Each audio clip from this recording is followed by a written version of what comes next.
સરકારને આ કિસાન સંઘ વતી અમે એટલું કહેવા માગીએ છીએ કે જે અત્યારે ખાતર સિઝન ચાલુ છે ખેતીના સિઝનમાં જો ખાતર માટે ખેડૂતને દુકાને રખડવું પડે એ ખરેખર વ્યાજબી નથી, કારણ કે અત્યારે ભારત એક ખેતી પ્રધાન દેશ છે અને ખેતી પ્રધાન દેશમાં જો ખાતર વગર ખેતી કરવી એ અશક્ય વસ્તુ છે.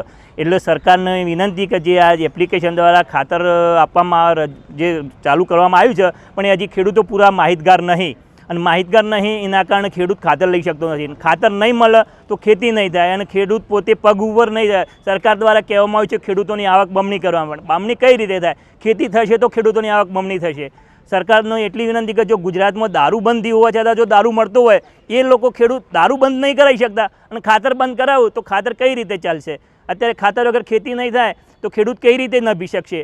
પોતાના જીવન છોકરા ભણાવવાના જીવન જરૂરિયાતની વસ્તુઓ અત્યારે દરેક વસ્તુની મોંઘવારી થઈ. મોંઘવારીની અંદર પણ અમે પીસાય છે. એક બાજુ વરસાદનું ખેંચાણ છે અને આ ખાતર ના મળે તો ખેડૂત કરશે તો શું કરશે? છેલ્લે એને આત્મહત્યા કરવાનો સમય આવશે એવું થઈ રહેશે.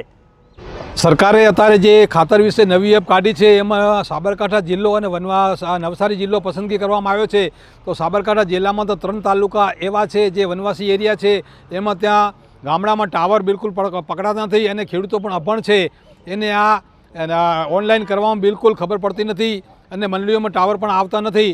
તો સરકારે વિનંતી છે કે આ નવી એપ તાત્કાલિક બંધ કરે અને ખેડૂતોને પૂરા પ્રમાણમાં ખાતર મળતું રહે એવી ખેડૂતોની પૂરી માંગણી અને લાગણી છે. અને તાત્કાલિક આ અમલ બંધ કરે અને તાત્કાલિક જાહેરાત કરે કે જેટલું જોશે એટલું ખાતર ખેડૂતોને મળી રહે આપશો એવી ભલામણ કરવામાં આવે છે. કિસાન સંઘની લાગણી અને માંગણી છે.